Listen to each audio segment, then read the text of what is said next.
तरफ पाकिस्तान के army chief general Asim Munir चीन के दौरे पर हैं, तो दूसरी तरफ पाकिस्तान के वज़ीर ख़ारजा इसहाक डार वाशिंगटन में हैं और अब से कुछ देर पहले उनकी बाकायदा मुलाकात हुई है अमेरिका के वज़ीर ख़ारजा मार्को रूबियो से। और अगर आप गुज़श्ता चंद सालों में देखें तो ये एक पहली बाकायदा उस तरीके से वाशिंगटन में मुलाकात है दोनों मुल्कों के जो वज़ीर ख़ारजा हैं, और जिससे इस बात का अंदाज़ा होता है कि डिस्पाइट जब प्रेसिडेंट ट्रंप दोबारा सदर मुंतखब हुए थे तो बहुत सी गैर यकीनी की सूरत हाल थी कि क्या पाकिस्तान और अमेरिका के दरमियान ताल्लुकात में दोबारा बेहतरी आ सकती है। लेकिन गुज़श्ता चंद महीनों की जो डेवलपमेंट सामने आई हैं तो उसमें कम अज़ कम ये ज़रूर लग रहा है कि दोनों मुल्कों के कुछ जो ऐसे इशूज़ हैं जहाँ पर कन्वर्जेंसेस हैं और अभी भी अमेरिका की नज़र में पाकिस्तान के ताल्लुकात की एक ज़रूर अहमियत है, लेकिन अगेन वो किस कदर है, क्या वो लॉन्ग टर्म हो सकती है या सिर्फ शॉर्ट टर्म जो दोनों मुल्कों के दरमियान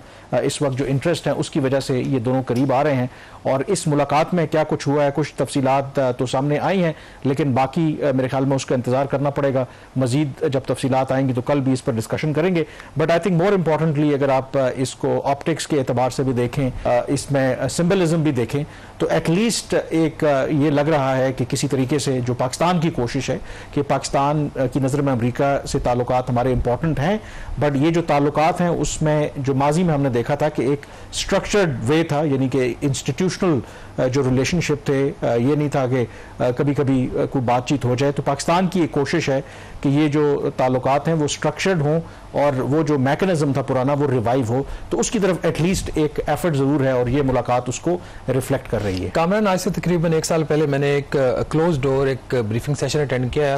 एक पाकिस्तान के जो एक one of the top diplomats उनकी तरफ से एक ब्रीफिंग दी गई थी 2-3 घंटे के ऊपर पाकिस्तान अमेरिका रिलेशंस के ऊपर। तो उसमें जो बॉटम लाइन थी उस वक्त आज से आप तकरीबन एक साल पहले की बात करें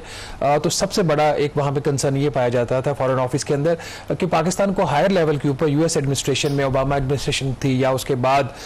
जो बाइडेन एडमिनिस्ट्रेशन है, ट्रंप एडमिनिस्ट्रेशन, हायर लेवल पे जो एक्सेस कभी होती थी वो अब नहीं मिल रही और बड़ी मुश्किल से नेशनल सिक्योरिटी एडवाइजर तक कोई ना कोई इनको रसाई मिलती थी। तो this is a major development. At least एक जो इशू है वो रिजॉल्व हुआ है कि एक इंस्टीट्यूशनल लेवल पे और हायर लेवल के ऊपर दोनों ममालिक के दरमियान जो राब्ते हुए हैं। और उससे जो अगली चीज़ है विच इज़ मोर इंपॉर्टेंट, जिसके ऊपर गालबन फिर हम बाद में डिटेल्स जब मजीद सामने आएंगी तो बात करेंगे कि क्या ये ट्रांजैक्शनल रिलेशनशिप होगा या एक स्ट्रक्चर्ड रिलेशनशिप होगा। अनलाइक इन द पास्ट उस पर दोनों व्यूज़ हैं। अगर ट्रांजैक्शन रिलेशनशिप होने में भी कोई हर्ज नहीं, अमेरिका के बहुत सारे ममालिक के साथ ट्रांजैक्शनल रिलेशन भी हैं।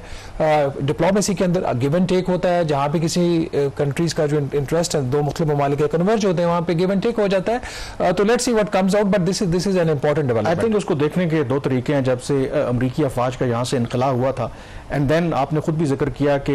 जो अगर माजी में चले जाएं, खास करके जब बाइडेन इंतज़ामिया थी तो उन्होंने तो मुकम्मल तौर पर पाकिस्तान को नज़रअंदाज कर दिया था। कभी किसी के पाकिस्तानी प्राइम मिनिस्टर से उन्होंने इवन टेलीफोन तक पर बात तक नहीं की, जो एक रिचुअल भी हुआ करता था। और अदरवाइज भी दोनों मुल्कों के दरमियान जो सिवाय पेंटागन और GHQ के दरमियान जो रवाबित होते हैं उसके अलावा कोई बहुत रोबस्ट रिलेशनशिप दोनों मुल्कों के दरमियान नहीं थे। और फिर ट्रंप के बारे में कहा जाता था कि वो गैर रिवायती सियासतदान हैं और उनकी अमेरिका की जो फर्स्ट पॉलिसी है, और खदशा यही था कि वो जब आएंगे तो उनके भारत के साथ जो ताल्लुकात है मज़ीद बेहतर होंगे, पाकिस्तान के ऊपर ज़्यादा दबाव आएगा, पाकिस्तान को मज़ीद साइड लाइन किया जाएगा। अगर वो सिनेरियो आप सामने रखें और अब अगर आप देखें तो मेरे ख्याल में उस एतबार से पाकिस्तान की आप कह लें बिकॉज ऑफ सर्कमस्टांसेस या हमारी डिप्लोमेसी का भी उसमें किरदार है, तो हम अगर इंगेज कर पा रहे हैं, वाशिंगटन में आपकी किसी हद तक सुनवाई हो रही है, तो that is a positive development. उसमें जो इंपॉर्टेंट फैक्टर है कि क्या इश्यूज डिस्कस हुए हैं, जो दफ्तर खारजा का कहना है कि इसमें एक तो दोनों मुल्कों के दरमियान जो बायलैटरल रिलेशनशिप है उसके ऊपर बातचीत हुई है, फिर जो बैनुल-अक़वामी और जो इलाकाई मामलात हैं उसमें ख़ास करके जो हालिया हमने देखा इंडिया पाकिस्तान के दरमियान जो कॉन्फ्लिक्ट हुआ, इसराइल ईरान मिडल ईस्ट की जो सिचुएशन है, अफगानिस्तान, इससे मुतालिक डिस्कशन हुई है। फिर बायलैटरल रिलेशनशिप की अगर आप बात करें तो अमेरिका का ख़ास इंटरेस्ट है जो रेयर अर्थ मिनरल्स हैं पाकिस्तान में, और पाकिस्तान भी चाहता है कि अगर कोई इस तरह का अरेंजमेंट हो जाए कि जहाँ पर अमरीकी सरमायाकार यहाँ पर आकर रेयर अर्थ मिनरल्स में सरमायाकारी करें, तो वो भी दोनों मुल्कों के दरमियान एक लॉन्ग टर्म जो रिलेशनशिप है उसमें उसका बायस बन सकता है। उसमें इंपॉर्टेंट शहबाज ये चीज़ है कि पाकिस्तान की तरफ से ये जो बात हो रही थी कि एक स्ट्रक्चर जो डायलॉग है, यानी कि ये वन ऑफ नहीं होना चाहिए, ये रेगुलर इंटरेक्शन होना चाहिए। तो ये तवक्को है पाकिस्तान की कि आफ्टर दिस मीटिंग कि बहुत से ऐसे जो पहले मैकेनिज्म्स थे वो रिवाइव होंगे, खास करके पाकिस्तान यूएस जो काउंटर टेररिज्म के हवाले से जो एक रेगुलर डायलॉग माजी में हुआ करता था उसके रिवाइव होने का इम्कान है। इसी तरीके से बाकी फिर जो पाकिस्तान की ख्वाहिश भी है कि ये जो रिलेशनशिप है सिक्योरिटी प्रिज्म से नहीं बल्कि बियॉन्ड सिक्योरिटी प्रिज्म जो है उसको देखना चाहिए। इन्वेस्टमेंट एंड बिजनेसेस, इसमें पानी के शोबे में बड़ा इसमें और हमारे जो ट्रेड टॉक्स से पहले आपको पता है कि जो जिक्र नहीं किया हमने, वज़ीर खजाना ने भी दौरा किया था, अनस्केड्यूल्ड विजिट था उनका, और उसमें भी कामरान 2-3 डेवलपमेंट्स हो रही हैं। उसमें जो उनकी तरफ से एक ऑफिशियल स्टेटमेंट आई थी, उन्होंने एक वीडियो स्टेटमेंट जारी की थी, उसमें उन्होंने कहा था कि हमने बहुत हद तक जो ग्राउंड है इसको कवर कर लिया है, बट कुछ इश्यूज जो है आउटस्टैंडिंग अभी भी मौजूद है। तो अगर पाकिस्तान और अमेरिका के जो तजारती ताल्लुकात है उनकी बात की जाए तो तजारत का जो पलड़ा है वो पाकिस्तान के हक में $2.5 से $3 अरब का एक ट्रेड सरप्लस है अमेरिका के साथ। अब अमेरिकन को जितनी भी पाकिस्तान कंसेशन दे दे, क्या पाकिस्तान बहुत ज्यादा चीजें अमेरिका से इंपोर्ट कर सकता है? शायद उसकी इतनी गुंजाइश नहीं है, अदर देन दी फूड आइटम, जिसमें आपकी कुछ LNG भी आ सकती है, फिर कॉटन भी आ सकती है, गंदम आ सकती है इंपोर्ट, बाकी बहुत ज़्यादा कोई स्कोप नहीं है। तो कुछ ऐसी इतलात आ रही हैं कि जो इन्वेस्टमेंट है, सरमायाकारी, उसको एज ए लेवरेज शायद अमेरिकन यूज़ करेंगे फॉर गेटिंग। और मेरे ख्याल में जो बिग टिकट, आप तो बिल्कुल ठीक कह रहे हैं कि शायद ट्रेड के जरिए तो हम कॉम्पनसेट ना कर पाएँ, लेकिन इसी वजह से ये जो पिच किया जा रहा है रेयर अर्थ मिनरल्स को, क्योंकि अमेरिका जो है इस वक्त आपको पता है कि इस वक्त दुनिया भर में जो रेयर अर्थ मिनरल्स और मैग्नेट्स हैं उनकी जो सप्लाई चेन है 90% चीन कंट्रोल करता है। और आपको पता है कि इसका ड्यूअल यूज़ है, टेक्नोलॉजी में भी इस्तेमाल हो रहा है, आपकी जो मिलिट्री हार्डवेयर है उसमें भी इसका इस्तेमाल होता है। और चीन क्योंकि इसकी सप्लाई को कंट्रोल करता है, तो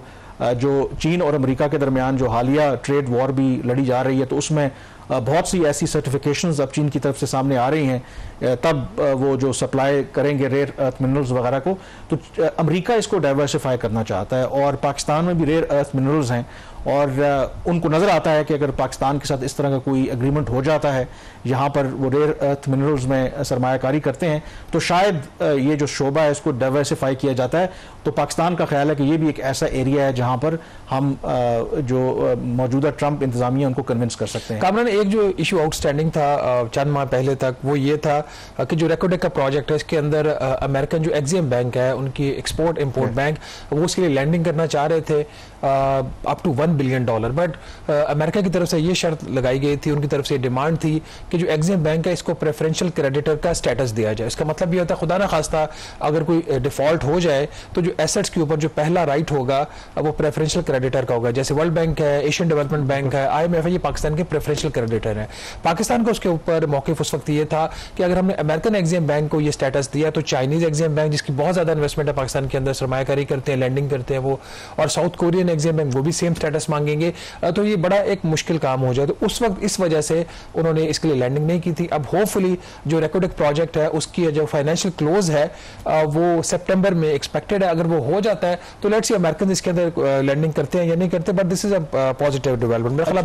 मगरिब से मशरक की तरफ आ जाए थोड़ा। बिल्कुल, और उसमें जो इम्पोर्टेंट बात है कि पाकिस्तान के लिए बल्कि बाकी दुनिया के लिए भी, जिन कि अगर चाइना के साथ भी और अमेरिका के साथ अच्छे ताल्लुकात हैं तो उसमें तवाज़ुन मेंटेन करना एक बहुत बड़ा चैलेंज है। और पाकिस्तान, आपको पता है कि हम अदरवाइज अमेरिका के इत्तेहादी रहे, लेकिन एट द सेम टाइम चीन के साथ हमारे स्ट्रेटेजिक रिलेशनशिप रहे हैं। और अब जब चीन और अमेरिका आमने सामने हैं, इसमें दुनिया का कौन सुपर पावर है, ये मुकाबला जारी है, तो उसमें ज़ाहिर है कि पाकिस्तान को ये खदशा है कि आप कहीं सैंडविच ना बन जाएं। और एक तरफ अगर वज़ीर ख़ारजा जो हैं वो वाशिंगटन में मौजूद हैं, तो आर्मी चीफ वो चीन के दौरे पर हैं और वहाँ पर जो उनकी मुलाकातें हुई हैं बड़ी इंपॉर्टेंट मुलाकातें थी। And more importantly India Pakistan के दरमियान जो जंग हुई, फिर जो वाइट हाउस में जो उनको बुलाया गया, वहाँ पर ट्रंप के साथ उनकी मुलाकात हुई, उसके बाद ये पहला दौरा है पाकिस्तान के आर्मी चीफ का चीन का। और वहाँ पर जो मुलाकातें हैं वो भी गैर मामूली हैं। आमतौर पर जब आर्मी चीफ जाते हैं तो अपने काउंटर पार्ट से मिलते हैं, लेकिन जो बीजिंग में उनकी मुलाकातें, एक तो चीन के वाइस प्रेसिडेंट उनके साथ उनकी मुलाकात हुई है, फिर वैंग यी जो फॉरेन मिनिस्टर हैं चीन के, फिर जो वहाँ की आला फौजी क़यादत है उनके साथ उनकी मुलाकात हुई है। और सबसे पहले जो एलामिया जारी हुआ है चीन की तरफ से, जो मुलाकात उनकी चीन के वाइस प्रेसिडेंट से हुई, तो उसमें एज यूजुअल जो गर्मजोशी देखने को मिली, जिसमें उन्होंने कहा है कि चीन और जो पाकिस्तान है उनके जो एक लॉन्ग टर्म रिलेशनशिप है, आयरन ब्रदर हैं। और उन्होंने चीन के जो वाइस प्रेसिडेंट है ये भी कहा है कि दोनों का मुस्तकबिल जो है वो भी मुश्तरका है, यानी कि साझा है। एंड इम्पॉर्टेंटली उन्होंने इस बात का जिक्र किया है कि चाइना पाकिस्तान के साथ क्लोजली मिलकर जो कंसेंसस है दोनों मुल्कों की क़यादत के दरमियान वो आगे बढ़ना चाहता है। इम्पॉर्टेंटली शहबाज, जो वैंग यी के साथ मुलाकात हुई, जो चाइना का रीड आउट है उसमें खासकर सिक्योरिटी का भी जिक्र किया गया है कि चाइना की ये तवक्को है कि जो भी पाकिस्तान ने चीन के जो शहरी हैं, चीन के जो एसेट्स हैं पाकिस्तान में, उनको प्रोटेक्ट करने के लिए इकदाम किए हैं, मज़ीद भी पाकिस्तान ऐसे इकदाम करता रहेगा। और उन्होंने इस बात पर अगेन जोर दिया है कि यस, जो चीन के लिए पाकिस्तान एक प्रायोरिटी है जो अब फॉरेन पॉलिसी की बात करते हैं, और जो कोर दोनों मुल्कों के इंटरेस्ट हैं वो दोनों ममालिक जो है एक दूसरे को सपोर्ट करते हैं। तो ओवरऑल जो चीन की तरफ से जो एक फीडबैक भी आ रहा है पॉजिटिव है, और पाकिस्तान को एक वो इम्पोर्टेंट प्लेयर पहले भी देखते थे और अब भी यकीनी तौर पर देखते हैं। कामरान, इनका जो चाइनीज स्टेटमेंट आई है, मेरे लिए जो इसमें एक इम्पॉर्टेंट लाइन है ना, दैट रिफ्लेक्ट्स के जो चाइना की पॉलिसी टूवर्ड्स पाकिस्तान है उसमें कंसिस्टेंसी है, वो सस्टेनेबल है, और वही पॉलिसी है जो पहले चल रही थी, जिसमें अगर इनका जो पैरा 3 है, China is willing to work with Pakistan to implement the important consensus reached between the leaders of the two countries, deepen all-weather friendship, expand all-round cooperation and accelerate the building of a closer China-Pakistan community with a shared future in the new era. ये जो statement है ना, जिसमें Chinese president और पाकिस्तान के prime minister के दरमियान नहीं, जो पहले जो इनका जो लीडरशिप के दरमियान जो कंसेंसस हुआ था वो यही हुआ था कि एक्सपैंड करना है। अब सीपेक जो था बायलैटरल था, फिर इन्होंने ये कहा था कि उसमें बहुत सारी चीजें जो उसमें तय हुई थी उसी चीज को वो लेके आगे चल रहे। CPEC is one corridor. वो कह रहे हैं कि अब ये बाद में जो प्लानिंग मिनिस्टर थे उन्होंने इस चीज को एक्सप्लेन भी किया कि 5 न्यू कॉरिडोर्स के ऊपर जो वो चाइना है वो काम कर रहा है और पाकिस्तान उसमें पार्टनर बनेगा। तो ये उसी तरफ इशारा कर रहे हैं, कोई नई चीज की बात नहीं कर रहे हैं, बट दिस इज इंपॉर्टेंट। अगर ये चीजें हो जाती हैं तो नेचुरली इसका जो बेनिफिट होगा पाकिस्तान को होगा। इसी स्टेटमेंट के अंदर जो दूसरी जो चीज़ है जिसका जिक्र आपको याद होगा, जब फॉरेन मिनिस्टर इसहाक डार साहब भी गए थे, जो चाइना के 3 ग्लोबल इनिशिएटिव्स हैं जिसमें गालिबन सिक्योरिटी है, डेवलपमेंट और एक तीसरा भी उसके अंदर इनिशिएटिव है। जब डार साहब गए थे तो उन्होंने उसके ऊपर एक प्रोटोकॉल भी, सिक्योरिटी प्रोटोकॉल भी साइन किया था, जिसकी वजह से जो चाइनीज लीडरशिप के कंसर्न्स थे with regards to the security वो काफ़ी हद तक जो है वो एड्रेस हुए थे। तो ये उसमें जो सिक्योरिटी की आप बात कर रहे हैं, जो आई थिंक इसमें मेरे लिए जो इम्पोर्टेंट चीज़ है और जो ISPR की तरफ से स्टेटमेंट सामने आया, क्योंकि एक नुआंस भी होता है, क्योंकि हालिया इंडिया पाकिस्तान के दरमियान जो जंग थी उसमें इसके बारे में बहुत कुछ लिखा गया कि पाकिस्तान ने कैसे जो चीन के लड़ाका तैयारे थे, PL-15 जो मिसाइल थे और बाकी शायद सैटेलाइट के जरिए भी चीन ने जो पाकिस्तान की मदद की, उसने बड़ा क्रिटिकल रोल प्ले किया। लेकिन खतरा अभी टला नहीं है भारत से। अगर आप देखें तो आए रोज ऐसे स्टेटमेंट सामने आते रहते हैं कि ऑपरेशन सिंदूर सो कॉल्ड अभी खत्म नहीं हुआ। तो इस तनाजुर में आई थिंक जो इम्पोर्टेंट बात यहाँ पर की गई है उसमें जो ISPR ये कह रहा है कि these agreements featured comprehensive exchanges on defense and security cooperation, including counter-terrorism collaboration, joint training, defense modernization and enhanced institutional linkages. जो मेरे लिए इसमें important I think aspect है वो है emphasis was placed on improving operational interoperability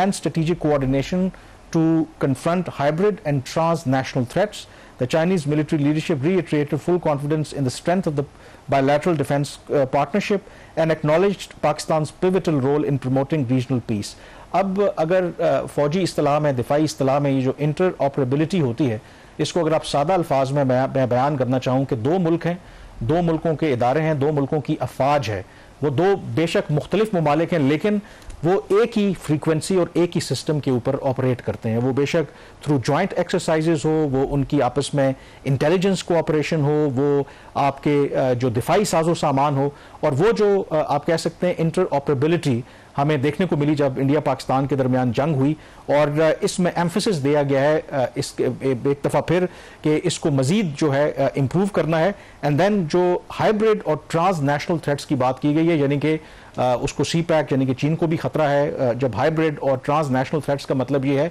कि जो beyond Pakistani borders या चाइनीज़ बॉर्डर्स जो थ्रेट हैं उसमें नॉन स्टेट एक्टर्स होते हैं, उसमें प्रॉक्सीज हैं, वो BLA कह लें, वो TTP कह लें, हाफिज गुल बहादुर ग्रुप कह लें। ये जो ग्रुप्स हैं इनसे निमटने के लिए भी पाकिस्तान और चीन के दरमियान ये जो क्लोज कोऑपरेशन है, वो सिक्योरिटी के इदारे हों या दिफा के इदारे हों,